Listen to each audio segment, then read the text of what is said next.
चलिए देखिए कि आज के क्लास में हम लोग पढ़ेंगे क्या, फैराडेज का एक्सपेरिमेंट।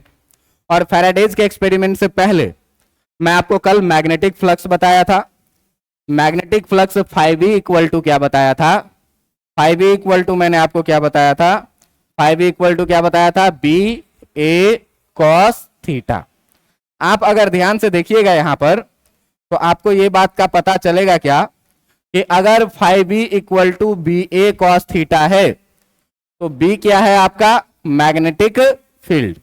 और इस मैग्नेटिक फील्ड को अगर हम लोग चेंज करेंगे तो फ्लक्स भी क्या होगा, चेंज होगा। आप देखिए ए क्या है आपका, एरिया ऑफ सरफेस, कि जिस सरफेस से होकर के मैग्नेटिक फील्ड लाइन पास कर रहा है उसका जो एरिया है वो है क्या, ए। और अगर हम ए को भी चेंज करेंगे तो फ्लक्स क्या होगा, चेंज होगा। और तीसरा टर्म है आपके पास क्या, थीटा। थीटा जो है आपके पास वो है क्या, angle between vector A and vector B. Vector A क्या होता था, एरिया वेक्टर, सरफेस के परपेंडिकुलर एक वेक्टर जिसे हम लोग क्या बोलते थे, एरिया वेक्टर। और मैग्नेटिक फील्ड के बीच का एंगल जो होता था उसी को हम लोग क्या बोलते थे, थीटा बोलते थे। और ये थीटा अगर चेंज होगा मेरे भाई तब भी क्या होगा, फ्लक्स चेंज होगा। और जब फ्लक्स चेंज होगा, अगर इतनी बातें आपको समझ में आती है तो आज का क्लास मैं यहां से शुरू कर सकता हूं। ये था आपका वेक्टर बी, ये था आपका वेक्टर ए, और इस दोनों के बीच का एंगल था क्या, थीटा। अगर थीटा भी चेंज करेंगे तो फ्लक्स क्या होगा, चेंज होगा। बात समझ में आ रहा है? तो देखिए कि अब हम लोग इस कहानी को थोड़ा सा आगे बढ़ाएंगे, बहुत ही ध्यान से पढ़िएगा। हम लोग देखेंगे क्या, तो हम लोग देखेंगे फैराडेज एक्सपेरिमेंट, कि फैराडे ने क्या किया, कुछ एक्सपेरिमेंट किया और उस एक्सपेरिमेंट के बेसिस पर हम लोग कुछ कुछ चीजों को ऑब्जर्व करेंगे। किसी का किया हुआ एक्सपेरिमेंट परम ट्रुथ होता है, आपको जो कहा जाएगा वो मानना पड़ेगा। बात समझ में आ रहा है कि नहीं?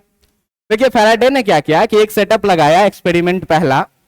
और एक्सपेरिमेंट पहला में इसने क्या किया कि एक मैग्नेटिक फील्ड लिया। ये मैग्नेटिक फील्ड कैसा है, क्रॉस मैग्नेटिक फील्ड है। और क्रॉस मैग्नेटिक फील्ड है, और इस मैग्नेटिक फील्ड में इसने क्या किया कि एक क्लोज लूप को रख दिया।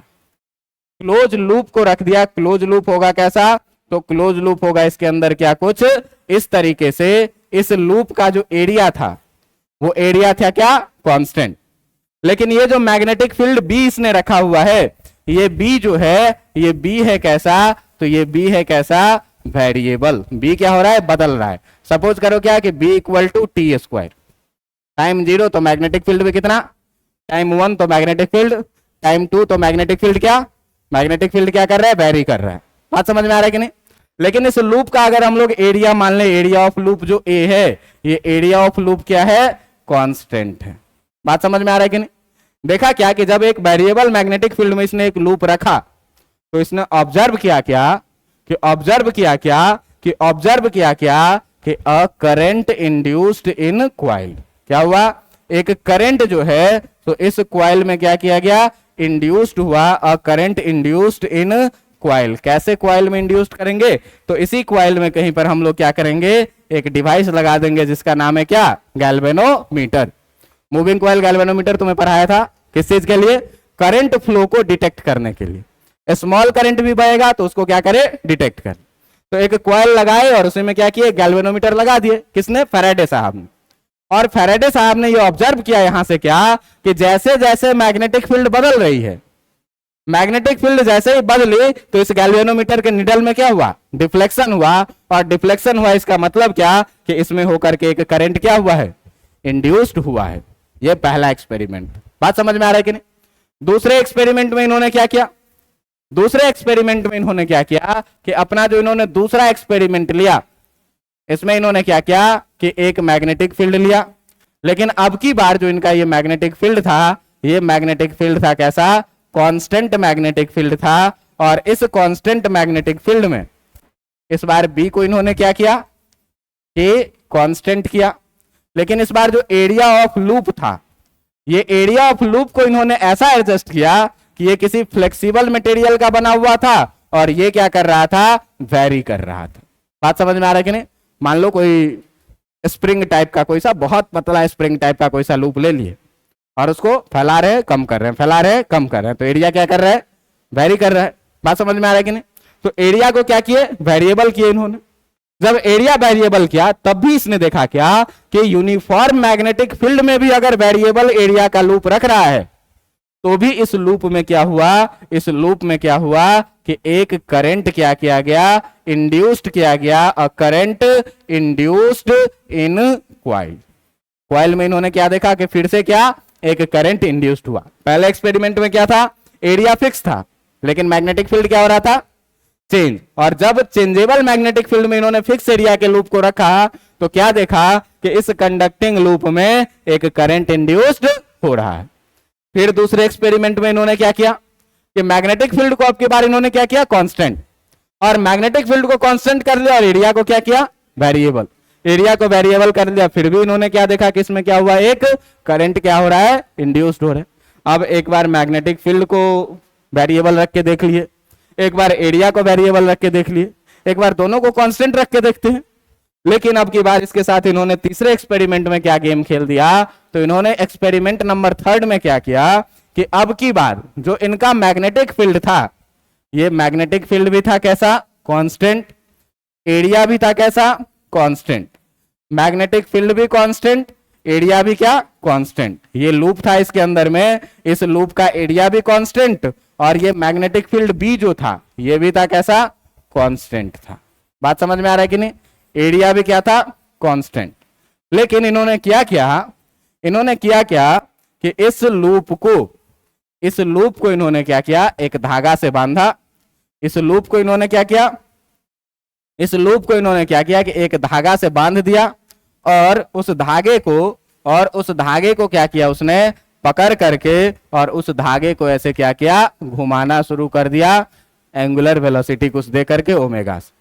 लूप में ऐसे धागा बांधेंगे, घुमाएंगे, क्या होगा, लूप भी घूमेगा कि नहीं घूमेगा, घूमेगा। अब ध्यान देना कि अभी के केस में तुम देखो कि यहां पर देखो तुम ध्यान से कि जो मैग्नेटिक फील्ड है वो किधर की तरफ, अंदर की तरफ, और एरिया कैसा है, ऐसा फ्लैट, तो इसका एरिया वेक्टर भी कैसा होगा, परपेंडिकुलर। बात समझ में आ रहा है कि नहीं? या तो अंदर की तरफ या तो बाहर की तरफ, ऐसा ही कुछ होगा। तो यहां पर अगर आप लोग देखिए ध्यान से, तो जो थीटा है वो थीटा क्या है, कांस्टेंट है। कांस्टेंट में कितना, या तो 0 डिग्री रहेगा या तो कितना रहेगा, 180 डिग्री। अगर एरिया वेक्टर अंदर की तरफ तो थीटा 0 डिग्री, अगर एरिया वेक्टर बाहर की तरफ तो थीटा कितना, 180 डिग्री। आप यहां पर देखिए कि यहां पर भी जो आपका थीटा है ये भी थीटा क्या है, कांस्टेंट है, और थीटा कांस्टेंट है कितना, या तो 0 डिग्री या तो कितना, 180 डिग्री। बात समझ में आ रहा है कि नहीं? लेकिन तीसरी कहानी में ये लूप जैसे जैसे घूमेगा, ये लूप जैसे जैसे घूमेगा तो इसका एरिया वेक्टर भी क्या होगा, घूमेगा। मैग्नेटिक फील्ड का डायरेक्शन तो फिक्स है अंदर की तरफ, लेकिन एरिया वेक्टर घूमेगा तो थीटा का वैल्यू क्या होगा, चेंज होगा। बात समझ में आ रही है कि नहीं? तो थीटा का वैल्यू क्या होगा, चेंज होगा। तो भाई साहब यहां पर बी कांस्टेंट, ए कांस्टेंट, लेकिन थीटा क्या कर रहा था, चेंज कर रहा था। और थीटा के चेंज से भी इन्होंने ऑब्जर्व किया कि इस कंडीशन में भी क्या हुआ कि एक करंट क्या हुआ, इंड्यूस्ड हुआ। किसमें, तो इंड्यूस्ड इन क्लोज्ड क्वाइल में। बात समझ में आ रहा है कि नहीं? क्लोज क्वाइल में क्या हुआ, एक करंट इंड्यूस। कैसे, मैग्नेटिक फील्ड चेंज किए तो भी करंट इंड्यूस हुआ, एरिया चेंज किए तो भी करंट इंड्यूस किया, और थीटा का वैल्यू चेंज किए तो भी क्या हुआ, करंट चेंज किया। बात समझ में आ रहा है कि नहीं? तो इस तीनों एक्सपेरिमेंट से जो हमने ऑब्जर्व किया, इसमें जो ऑब्जर्वेशन है, ये ऑब्जर्वेशन क्या क्या है, तो ऑब्जर्वेशन ये है क्या कि if B changes, if B changes क्या हुआ, a current induced in coil. बात समझ में आ रहा है कि नहीं? बी को बदले तो क्या हुआ, क्वाइल में करंट चेंज हुआ। यहां पर ध्यान रखना है कि जो थीटा और जो ए था ये दोनों क्या था, कांस्टेंट था। बात समझ में आ रहा है कि नहीं? दूसरा एक्सपेरिमेंट में क्या कह रहा है, दूसरा एक्सपेरिमेंट में क्या कह रहा है कि इफ एरिया, ए को हमने चेंज किया, ए को चेंज किया तो भी क्या हुआ, a current induced in coil. फिर भी क्या हुआ, एक करंट इंड्यूस्ड हुआ किसमें, क्वाइल में। अभी के समय में हम लोगों ने क्या किया था कि थीटा को भी और बी को, इस दोनों को क्या रखा था, कांस्टेंट रखा था। बात समझ में आ रहा है कि नहीं? और तीसरा ऑब्जर्वेशन में ये देखा गया क्या, तीसरा ऑब्जर्वेशन में ये देखा गया क्या कि इफ थीटा चेंजेस, अगर हम थीटा को चेंज कर रहे हैं, बात समझ में आ रहा है कि नहीं, तो भी क्या हो रहा है, current induced in coil. Coil में क्या हो रहा है कि एक करंट इंड्यूस्ड हो रहा है, और इस समय में हम लोगों ने ए को भी कांस्टेंट रखा था और बी को भी क्या रखा था, कांस्टेंट। मतलब कि इस तीनों एक्सपेरिमेंट का रिजल्ट एक ही है। रिजल्ट है क्या कि क्वाइल में करंट इंड्यूस्ड हुआ। किसके किसके चेंज होने से, बी के चेंज होने से, ए के चेंज होने से और थीटा के चेंज होने से। बात समझ में आ रहा है कि नहीं? तो इस तीनों एक्सपेरिमेंट के ऑब्जर्वेशन के बेसिस पर हम ये जानते हैं कि बी चेंज होगा तो फ्लक्स चेंज होगा, ए चेंज होगा तो फ्लक्स, और थीटा चेंज होगा तो फ्लक्स। तो ये बताओ कि बी के चेंज होने से करंट इंड्यूस्ड हुआ, मतलब फ्लक्स चेंज होने से करंट इंड्यूस्ड हुआ। एरिया के चेंज होने से करंट इंड्यूस्ड हुआ, इसका मतलब फ्लक्स चेंज होने से करंट इंड्यूस्ड हुआ। और थीटा के चेंज होने से करंट इंड्यूस्ड हुआ, इसका मतलब फ्लक्स चेंज होने से क्या हुआ, करंट इंड्यूस्ड हुआ। तो इस तीनों स्टेटमेंट को मिला करके हम एक लाइन में यह बात लिख सकते हैं क्या कि जब भी किसी क्लोज्ड लूप से हो करके फ्लक्स चेंज होगा तो उस क्लोज्ड लूप में क्या होगा, एक करंट इंड्यूस्ड होगा। और इसी ऑब्जर्वेशन के बेसिस पर फैराडे ने क्या किया कि दो लॉ दिया। दो लॉ दिया, दो लॉ में जिसमें पहला जो लॉ है फैराडेज लॉ, ये इंपॉर्टेंट है, एग्जाम में पूछा जाता है। फैराडेज लॉ, फैराडेज लॉ अपने एक्सपेरिमेंट के बेसिस पर दिया गया था। इसमें दो लॉ दिया गया।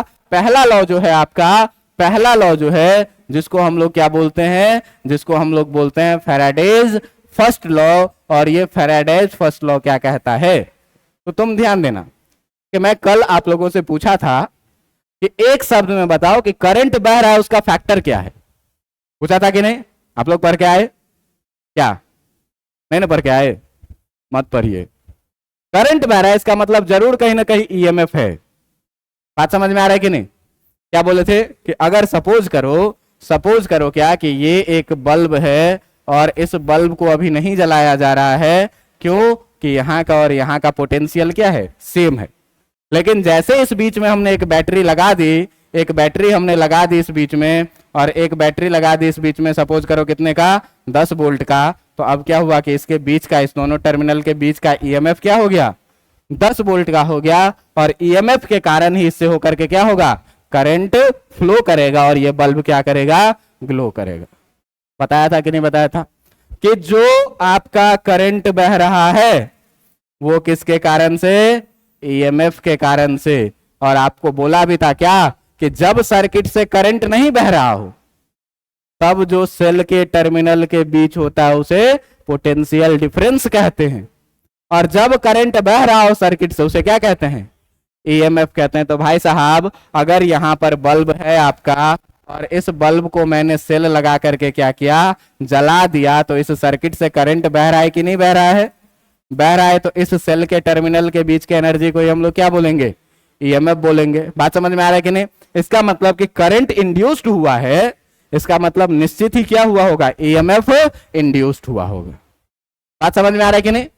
क्या अगर करंट इंड्यूस्ड हुआ इसका मतलब निश्चित ही क्या है कि कहीं ना कहीं ईएमएफ होगा, जब ही तो करंट बह रहा है कॉइल से होकर के। बात समझ में आ रहा है? तो यहीं पर जो है सो फैराडे ने अपने 3 एक्सपेरिमेंट के बेसिस पर पहला लॉ दिया, और पहला लॉ में इन्होंने क्या किया कि if there is change in flux through any coil, कि अगर किसी भी क्वाइल से होकर के फ्लक्स में क्या होगा, चेंज होगा, then an EMF is induced, then and EMF is induced across the terminal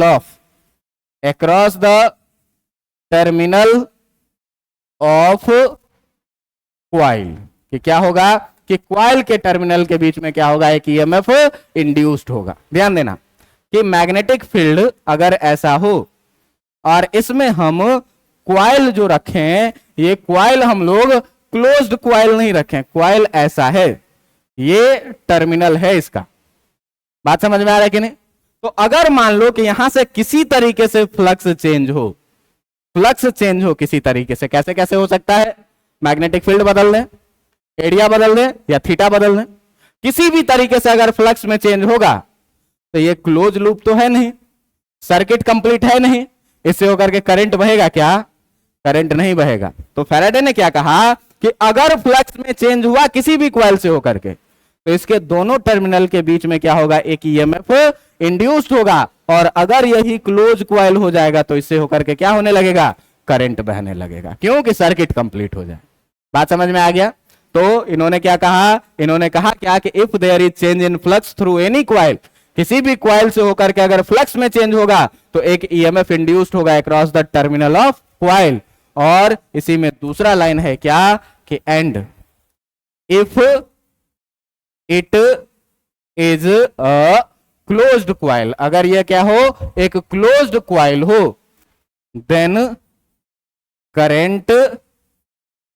current induced through the coil, induced through the coil. तब क्या होगा कि इस कॉइल से होकर के करंट भी बहेगा। कब? जब ये कॉइल कैसा हो? Closed coil. देखो भाई, मैं पहले से क्या बता रहा था कि फैराडेज का 3 एक्सपेरिमेंट देखो। फैराडे के 3 एक्सपेरिमेंट में से पहले हम लोग फ्लक्स पढ़े थे कल। फ्लक्स क्या पढ़े थे? B A cos theta, B बदलेगा तो थीटा, फ्लक्स बदलेगा, ए बदलेगा तो फ्लक्स, थीटा बदलेगा तो फ्लक्स। पहला एक्सपेरिमेंट में क्या था? मैग्नेटिक फील्ड बदला इन्होंने, देखा क्या कि इसमें क्या हो रहा है? करंट इंड्यूस्ड हो रहा है, करंट इंड्यूस्ड हो रहा है, मैग्नेटिक फील्ड बदला, मतलब फ्लक्स भी क्या हुआ? बदला। बी वेरिएबल, इसका मतलब फ्लक्स भी क्या? चेंज होगा। बात समझ में आ रहा है कि नहीं? दूसरे एक्सपेरिमेंट में इन्होंने क्या किया? एरिया को वेरिएबल किया, एरिया बदला, इसका मतलब इसमें फ्लक्स भी क्या होगा? चेंज होगा। चेंज होगा कि नहीं होगा? तीसरे एक्सपेरिमेंट में इन्होंने क्या किया कि तीसरे एक्सपेरिमेंट में इन्होंने क्या किया? थीटा चेंज किया, और थीटा चेंज होगा, इसका मतलब फ्लक्स भी क्या होगा? चेंज होगा। और तीनों ही में कॉमन यही बात है क्या कि जब भी कॉइल से होकर के चाहे बी चेंज हो, चाहे ए चेंज हो, चाहे थीटा चेंज हो, तीनों का मतलब क्या कि फ्लक्स क्या हुआ?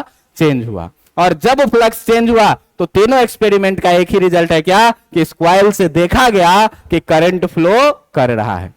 और करंट फ्लो कर रहा है इसीलिए क्योंकि ये क्लोज्ड कॉइल है। अगर क्लोज्ड कॉइल नहीं रहे, एक तार को ऐसे मोड़ दें और टर्मिनल को जोड़े नहीं केवल, तो इससे होकर के फील्ड लाइंस तो पास करेगी, फ्लक्स तो चेंज होगा, लेकिन अभी इससे करंट नहीं बहेगा। क्यों? कि करंट बहने के लिए ये मस्ट है कि सर्किट कंप्लीट होना चाहिए। लेकिन अगर सर्किट आपका ब्रेक है, सर्किट में अगर आपका ब्रेक है, तो सर्किट में अगर आपका ब्रेक है भाई साहब, तो यहां पर क्या होगा कि इस टर्मिनल के बीच में केवल ईएमएफ इंड्यूस्ड होगा। बात समझ में आ रहा है कि नहीं? और ईएमएफ है, जैसे इस सर्किट को कोई आदमी जोड़ देगा, जैसे इस सर्किट को कोई आदमी जोड़ देगा, तो अब क्या हो जाएगा? सर्किट कंप्लीट हो जाएगा, और इससे होकर के क्या होने लगेगा? इलेक्ट्रॉन का मूवमेंट होने लगेगा, करंट बहने लगेगा। यही है क्या? फैराडे का फर्स्ट लॉ। फैराडे अपने फर्स्ट लॉ में क्या कहता है? If there is a change in flux through any coil then an EMF is induced across the terminal of coil. लेकिन अगर यह कॉइल क्लोज्ड रहा तो क्या होगा कि करंट भी इंड्यूस्ड होगा। बात समझ में आया कि नहीं आया? यह है क्या? Faraday's first law. सर इसको प्रैक्टिकली कुछ समझाइए, इसको क्या करिए? प्रैक्टिकली कुछ समझाइए कि कैसा हो। तो फैराडेज फर्स्ट लॉ को ही दूसरे तरीके से क्या लिखा जाता है, इसको देखो। इसी को दूसरे तरीके से क्या लिखा जाता है? Alternate way, alternate way of Faraday's first law. कि फैराडे के फर्स्ट लॉ को दूसरे तरीके से लोग कैसे समझते हैं और लोग कैसे लिखते हैं। बात समझ में आ रहा है कि नहीं? चीजों को समझिएगा आप जरा सा, कि चीजों को समझने के लिए मैं क्या कर रहा हूं कि अपने पास एक ऐसा मैग्नेटिक कॉइल लिया, और इसमें यहां पर मैंने क्या किया? गैल्वेनोमीटर लगा दी। ये कॉइल कैसा है? ध्यान देना, ये नीचे स्टैंड है और ये कॉइल है ऐसा। बात समझ में आ रहा है कि नहीं? ये कॉइल है कैसा? इस तरीके का। क्लियर है? कोई दिक्कत नहीं है? ये कॉइल ऐसे मेरे सामने में खड़ा है। हम अपने हाथ में क्या किए कि एक बार मैग्नेट लिए, और ये है तुम्हारा एक बार मैग्नेट। और तुमको निश्चित रूप से पता होना चाहिए कि बार मैग्नेट में एक होता है क्या? नॉर्थ पोल, और एक होता है क्या? नॉर्थ पोल से होकर के बहुत सारी फील्ड लाइंस क्या होगी, निकलेगी। बहुत सारी फील्ड लाइंस क्या होगी, निकलेगी। और बहुत सारी फील्ड लाइंस निकलेगी भाई साहब, बहुत सारी फील्ड लाइंस अगर निकलेगी नॉर्थ पोल से होकर के, नॉर्थ पोल से होकर के अगर बहुत सारी फील्ड लाइंस निकलेगी, बहुत सारी फील्ड लाइंस निकलेगी, तो कुछ लाइंस इससे भी होकर के पास होगी। अब तुम सोचो कि अभी ये रुका हुआ है, ये मेरे हाथ में है मैग्नेट, मैं यहां खड़ा हूं और सामने एक कॉइल है, तो यहां से फील्ड लाइंस निकलेगी, बहुत सारी फील्ड लाइंस निकलेगी। लेकिन वहां जो सामने एक कॉइल है, उस कॉइल से कुछ लाइन पास करेगी और कुछ लाइन कहां से, बाहर से पास करेगी। लेकिन मैं जैसे ये मैग्नेट लेके नजदीक पहुंचूंगा, इस कॉइल से पास करने वाली लाइन सब क्या हो जाएगी, बढ़ जाएगी। और कॉइल से पास करने वाला लाइन बढ़ गया, इसका मतलब फ्लक्स क्या हो गया, बढ़ गया। तो जैसे ही हम मोशन में आएंगे तो क्या हो जाएगा कि लाइन पास करने वाला बढ़ जाएगा, पीछे भी आएंगे तो भी क्या होगा, घट जाएगा। बात समझ में आ रहा है कि नहीं। कब हो रहा है, ये दोनों स्टेबल है तब नहीं हो रहा है, दोनों के बीच में क्या होना चाहिए, मोशन होना चाहिए। और मोशन में भी कैसा, तो सोचो कि हम इस कॉइल को भी अगर 5 मीटर पर सेकंड से इधर भेज दें और इस मैग्नेट को भी हम 5 मीटर पर सेकंड से अगर इधर भेज दें, तब क्या कोई चेंजिंग होगी क्या, तब कोई चेंजिंग नहीं होगी। दोनों में मोशन तो है, लेकिन मोशन के कारण भी फ्लक्स में चेंजिंग, तो दोनों के अंदर होना क्या चाहिए, रिलेटिव मोशन होना चाहिए, रिलेटिव मोशन होना चाहिए। और रिलेटिव मोशन का मतलब क्या, कि एक के रिस्पेक्ट में दूसरे को क्या करना चाहिए, मूव करना चाहिए। बात समझ में आ रहा है कि नहीं। तो इससे क्या होगा भाई, इससे क्या होगा कि जब इस कॉइल और इस मैग्नेट के बीच में रिलेटिव मोशन होगा, तो इससे पास करने वाला नंबर ऑफ लाइंस क्या हो जाएगा, चेंज होगा। मतलब फ्लक्स क्या होगा, और फ्लक्स चेंज होगा तो ये क्लोज्ड कॉइल है, इससे होकर के करंट इंड्यूस्ड होगा। बात समझ में आ रहा है कि नहीं। तो दूसरे तरीके से कैसे लिखेंगे इसको, तो दूसरे तरीके से इसको लिखने का तरीका है क्या, दूसरे तरीके से इसको लिखने का तरीका है क्या, कि if there is relative motion, if there is relative motion, की दोनों के बीच में क्या होना चाहिए, रिलेटिव मोशन होना चाहिए। एक रेस्ट में रहे, दूसरा क्या करता रहे, मूव करता रहे। ये मैग्नेट को ही रोक दे, कॉइल को ही आगे पीछे करे, फिर भी दोनों में क्या है, रिलेटिव मोशन। दोनों डिफरेंट वेलोसिटी से मूव करे तो भी क्या है, रिलेटिव मोशन। लेकिन दोनों सेम वेलोसिटी से सेम डायरेक्शन में, नो रिलेटिव मोशन। बात समझ में आ रहा है कि नहीं। तो क्या होना चाहिए, if there is a relative motion between, if there is a relative motion between the coil and a bar magnet, एक बार मैग्नेट और कॉइल के बीच में अगर रिलेटिव मोशन होगा, बात समझ में आ रहा है, then flux change through the coil, then flux change through the coil and फिर से वही बात कि an EMF induced across the terminal of coil, across the terminal of क्या, across the terminal of coil के, इस coil के terminal के बीच में क्या होगा, EMF इंड्यूस्ड होगा। और अगर ये क्लोज coil रहा तो करंट भी इंड्यूस्ड होगा। बात समझ में क्या आ रहा है कि एंड इफ क्लोज्ड coil, अगर ये क्लोज्ड coil रहेगा तो क्या होगा, देन करंट ऑल्सो इंड्यूस्ड। बात समझ में आ रहा है कि नहीं आ रहा है, बात समझ में आ रहा है कि नहीं। तो ये दोनों मतलब क्या है, एक ही है। दोनों मतलब क्या है कि हम कॉइल को एरिया बदल के, मैग्नेटिक फील्ड बदल के, थीटा बदल के भी क्या बदल रहे हैं, फ्लक्स बदल रहे हैं। और इस दोनों के बीच में रिलेटिव मोशन करवा करके भी हम क्या कर रहे हैं, फ्लक्स को बदल रहे हैं। बात समझ में आ रहा है कि नहीं।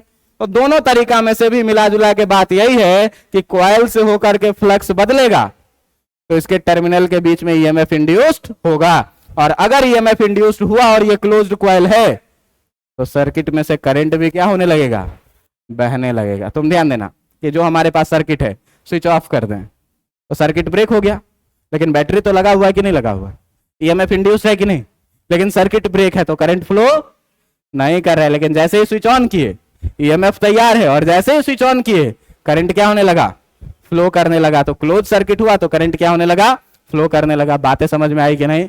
यही है कि आपका फैराडेज फर्स्ट लॉ। ध्यान से देखना कि करंट इलेक्ट्रिकल एनर्जी है।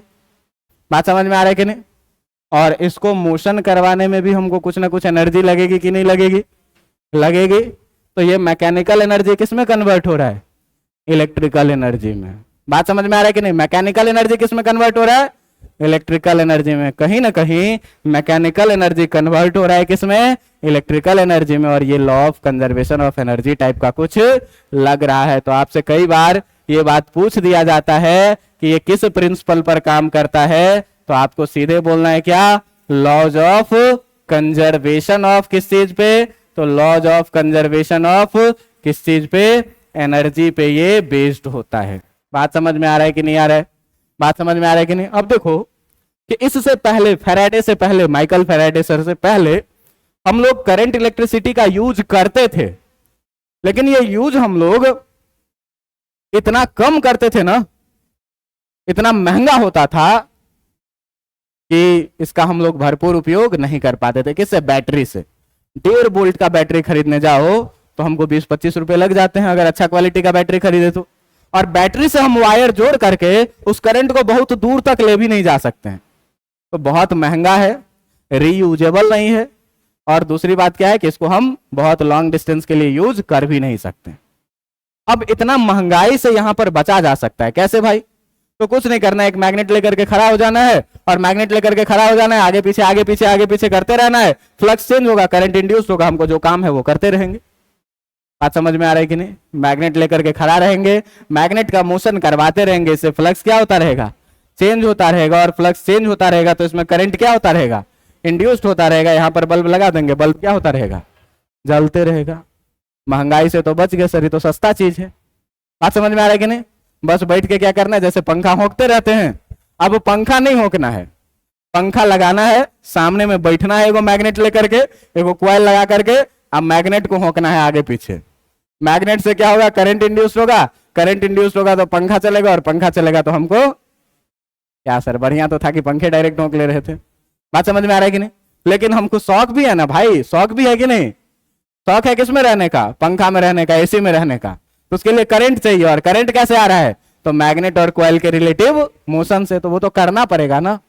अब कोई जरूरी है कि तुमको हवा चाहिए तो तुम ही मैग्नेट को हिलाओ, कोई दूसरा आदमी भी हिलाएगा क्या भाई? तो एगो लेबर कर लेंगे क्या? तो तुमको क्या करना है? मैग्नेट और कॉइल के बीच में रिलेटिव मोशन करवाते रहना, और हमको बैठ करके आराम से पंखा का हवा लगाना है। बात समझ में आ रहा है कि नहीं आ रहा है? कहने का मतलब ये है क्या? कहने का मतलब ये है क्या कि जब भी रिलेटिव मोशन होगा, तो रिलेटिव मोशन होगा तो इसमें से क्या होगा? फ्लक्स चेंज होगा। और जब भी क्लोज फ्लक्स चेंज होगा तो ईएमएफ इंड्यूस्ड होगा, और ईएमएफ इंड्यूस्ड होगा, और अगर क्लोज सर्किट है तो इससे करंट भी फ्लो करेगा। यही है क्या? Faraday's first law. याद हो गया कि नहीं याद हो गया? अब सवाल ये उठता है कि अगर करंट इंड्यूस्ड हुआ या ईएमएफ इंड्यूस्ड हुआ तो ये ईएमएफ कितना इंड्यूस्ड होगा? बात समझ में आ रहा है कि नहीं? ईएमएफ कितना इंड्यूस्ड होगा? तो ईएमएफ कितना इंड्यूस्ड होगा, इसके लिए इन्होंने अपना एक दूसरा लॉ दिया, जिसका नाम है क्या? जिसका नाम है क्या? Faraday's second law. जिसका नाम है क्या? Faraday's second law. और फैराडेज सेकेंड लॉ में ये कहते हैं क्या कि फर्स्ट लॉ में तो ये पता चला कि फ्लक्स चेंज होगा तो ईएमएफ इंड्यूस्ड होगा, बात का बात छोड़ दो, क्लोज रहेगा तो करंट बहेगा, नहीं रहेगा तो नहीं बहेगा। लेकिन ये बात मेन है क्या कि जब भी फ्लक्स चेंज हुआ तो ईएमएफ इंड्यूस्ड हुआ। अब कितना ईएमएफ इंड्यूस्ड हुआ भाई? 1 वोल्ट, 2 वोल्ट, 50 वोल्ट, 500 वोल्ट। तो ये कहते हैं क्या? ये कहते हैं क्या कि the induced EMF is, the induced EMF is, या ऐसे लिखो, the magnitude of, the magnitude of, the magnitude of induced EMF, induced EMF जिसको हम लोग क्या बोलेंगे? ई बोलेंगे, is directly proportional to, is directly proportional to, directly proportional to the, directly proportional to the rate change in flux. Rate change in flux के directly proportional होता है क्या चीज? Induced EMF. बात समझ में आ रहा है कि नहीं? The magnitude of induced EMF is directly proportional to rate change in flux. ये बात याद रखना। अब ध्यान देना, क्या पढ़ते थे? Acceleration rate change in velocity पढ़ते थे कि नहीं पढ़ते थे? पढ़ते थे कि नहीं? क्या पढ़ते थे? वेलोसिटी रेट चेंज इन डिस्प्लेसमेंट पढ़ते थे ना। तो रेट चेंज का मतलब क्या? पर यूनिट टाइम में। इसी को आप लोग लिख सकते हैं क्या? इसी को आप लोग लिख सकते हैं क्या कि EMF is directly proportional to change in flux per unit time. Unit time में जितना फ्लक्स में चेंज हुआ उसी के डायरेक्टली प्रोपोर्शनल क्या होगा? ईएमएफ होगा। बात समझ में आ रहा है कि नहीं? जरा सा देखना ध्यान से भाई साहब कि अगर हम लिखें EMF directly proportional to change in flux को डेल्टा फाई और चेंज इन टाइम को क्या? डेल्टा टी, तो यही होगा कि नहीं होगा? होगा कि नहीं? प्रोपोर्शनल को हटाएंगे कांस्टेंट आएगा। संयोग से यहां पर कांस्टेंट का वैल्यू 1 होता है और इक्वल टू हम लोग क्या लिखते हैं? सीधे डेल्टा फाई बाई क्या चीज? Delta T. यही हो जाएगा कि आपका फैराडेज सेकंड लॉ। यहां पर हम लोग मैग्नीट्यूड लगा के बात करेंगे। ये मॉड क्यों लगा रहे हैं इसका बात हम लोग आगे करेंगे। बात समझ में आ रहा है? जब लेंज लॉ पढ़ लेंगे उसके बाद। बात समझ में आ रहा है कि नहीं? इसमें हम लोग साइन लगाएंगे, एक्चुअली ये minus D phi by D T होता है। बात समझ में आ रहा है कि नहीं? तो क्यों होता है इस पर हम लोग आगे चर्चा करेंगे। ठीक है बात? इतना बात समझ में आया कि नहीं आया?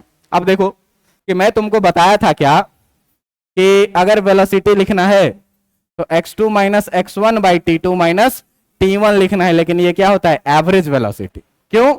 कि बड़ा टाइम इंटरवल है, 1 सेकेंड 2 सेकेंड 3 सेकेंड का। तो टाइम इंटरवल के लिए हम लोग जब भी स्पीड वेलोसिटी एक्सीलरेशन का बात करते हैं तो किसका? एवरेज का।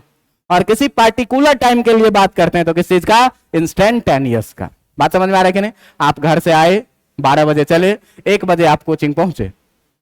आपसे घर का डिस्टेंस, कोचिंग से घर का डिस्टेंस 10 किलोमीटर है, आपको आने में 1 घंटा का टाइम लगा, तो आपका स्पीड कितना था? 10 किलोमीटर प्रति घंटा। लेकिन ये आपका एवरेज स्पीड था। लेकिन सोचिए कि क्या जब आप घर से चले और कोचिंग पहुंचे तो हमेशा आप 10 किलोमीटर प्रति घंटा से चल रहे थे क्या? हमेशा आपकी स्पीड क्या हो रही थी? बदल रहे थे। कभी सर 20 किलोमीटर पर घंटा भी चल रहे थे और कभी सर बैठ करके कहीं चाय भी पी रहे थे, रुके भी हुए। मतलब हर सेकंड आपकी स्पीड क्या हो रही है? हर यूनिक टाइम पर आपकी स्पीड क्या हो रही है? तो किसी यूनिक टाइम पर जब हम लोग बात करते हैं, किसी यूनिक टाइम पर जब बात करते हैं, यूनिक टाइम के लिए अगर बात करेंगे फॉर यूनिक टाइम के लिए, तो यूनिक टाइम के लिए ये टाइम इंटरवल जो है ये आपका टेंड कर जाता है क्या? 0। और यूनिक टाइम के लिए जो हम लोग बात करते हैं वो किस चीज का बात करते हैं? इंस्टेंटेनियस का बात करते हैं। और ये चीज जो है सो स्पीड एंड वेलोसिटी में वहां हम लोग पढ़े होंगे, इसको हम लोग रफ में बस आपको जानकारी दे दिए। मिला जुला के हम लोग क्या पढ़े? मिला जुला के हम लोग क्या पढ़े कि ईएमएफ एवरेज जो मिलेगा वो कितना मिलेगा? डेल्टा फाई बाई किसके बराबर में? डेल्टा टी के बराबर में इसका क्या रखेंगे? मैग्नीट्यूड। बात समझ में आ रहा है कि नहीं? लेकिन अगर हम लोग इंस्टेंटेनियस के लिए बात करेंगे, अगर बात करेंगे किसके लिए?